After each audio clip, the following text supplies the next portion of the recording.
A point object is present at 10 centimeter distance from the curved surface of a hemispherical transparent medium, as shown in the figure. Find the final position where the observer present on other side will see the image of the object. सबसे पहले तो question समझें ध्यान से कि क्या कह रहे हैं क्वेश्चन में।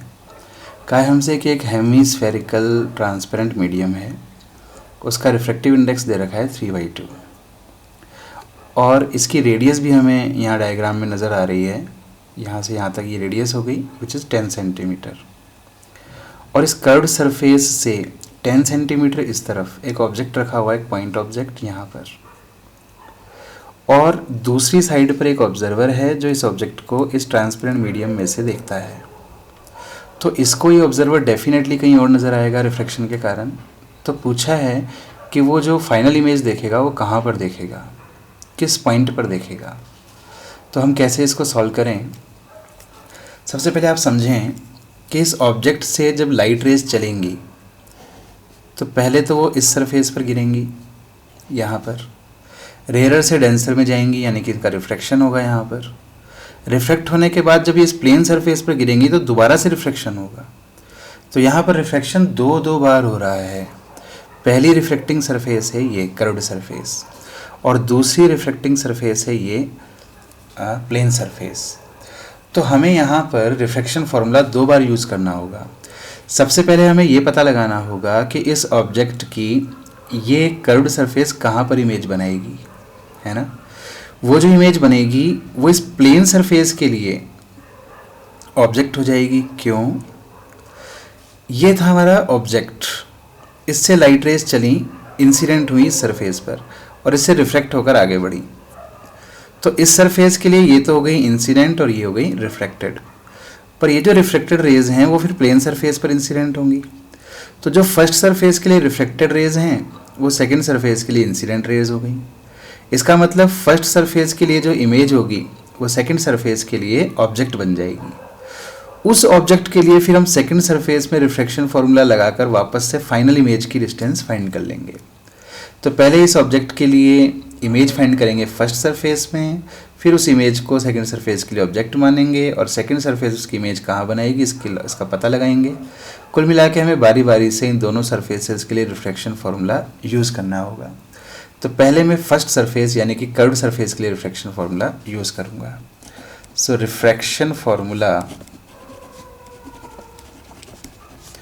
फॉर कर्व्ड सरफेस,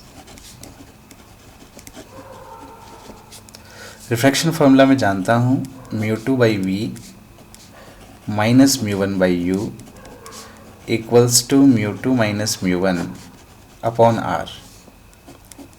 चलिए फर्स्ट सरफेस पर ये इस तरह से रिफ्रैक्शन हो रहा है, ये इंसिडेंट रेज हैं।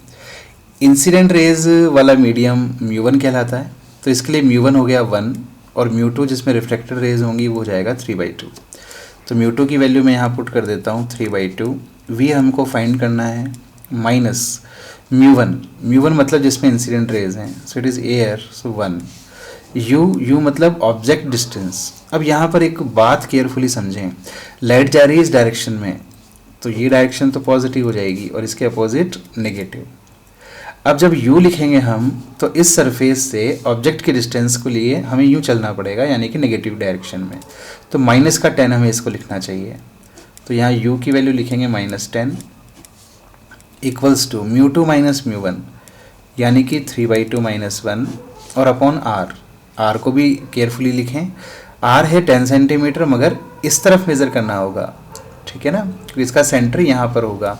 तो पोल से यूँ चलेंगे तो ये पॉजिटिव होगा r की वैल्यू जो होगी, तो r की वैल्यू हम प्लस का 10 लिखेंगे यहाँ पर। सॉल्व करें इसको तो ये हो जाएगा 3/2v, ये माइनस माइनस प्लस हो गया मगर मैं इसको उस तरफ ले चलता हूँ तो ये माइनस हो जाएगा, माइनस का 1/10। इसको सॉल्व करेंगे तो 3/2 माइनस 1 हाफ आ जाएगा, तो ये आ जाएगा प्लस का 1/20 माइनस 1/10 प्लस 1/20 इज़ माइनस 1/20। तो v की वैल्यू कुल मिला के सॉल्व करेंगे तो -30 सेंटीमीटर आ जाएगी, -30 सेंटीमीटर।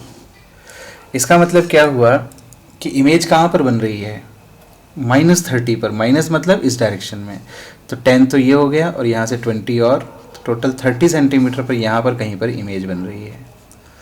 तो इनका रिफ्लेक्शन कुछ इस तरह से हुआ होगा कि लाइट रेज इस इमेज पर मिलती हुई अपीयर हो रही होंगी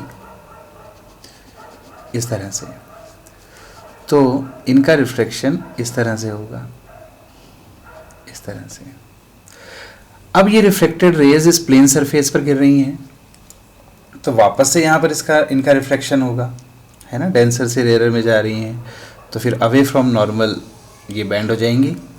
सो अगेन अगर मैं प्लेन सरफेस के लिए फॉर्मूला यूज़ करूँ, फॉर प्लेन सरफेस,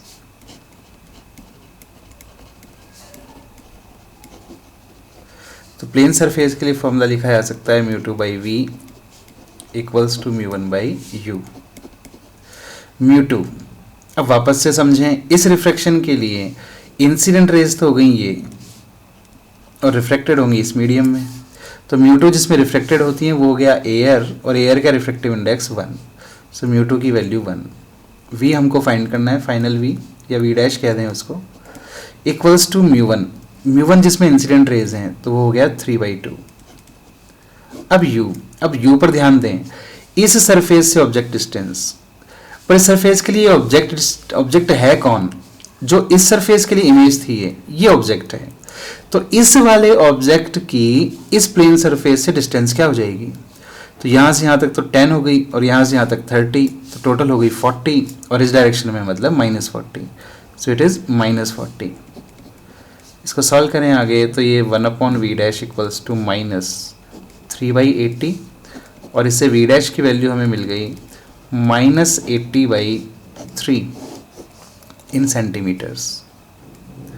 तो इस प्लेन सरफेस से माइनस यानी कि इस डायरेक्शन में 80/3 सेंटीमीटर पर हमारी फाइनल इमेज हमें मिल जाएगी, और इसलिए यही हमारा आंसर हो जाएगा। क्वेश्चन में बताया नहीं था कि किस सरफेस से बतानी है डिस्टेंस, इस सरफेस से, प्लेन सरफेस से हमने फाइंड की है तो 80/3। अगर हम कर्व्ड सरफेस से फाइंड करना चाहें तो इस 80/3 में से इस 10 को माइनस कर देंगे तो कर्व्ड सरफेस से हमें डिस्टेंस मिल जाएगी। So this is from plane surface, this is from plane surface से 80/3 सेंटीमीटर माइनस यानी कि इस तरफ हमें इमेज मिली है, और इस तरफ मिलने का मतलब है रिफ्लेक्टेड रेज तो यहाँ आ गई होंगी, इस तरफ तो रिफ्लेक्टेड रेज नहीं होंगी, तो मिली नहीं होंगी, मिलती हुई अपीयर हुई होंगी, और इस कारण से ये जो इमेज है वो एक वर्चुअल इमेज रही होगी।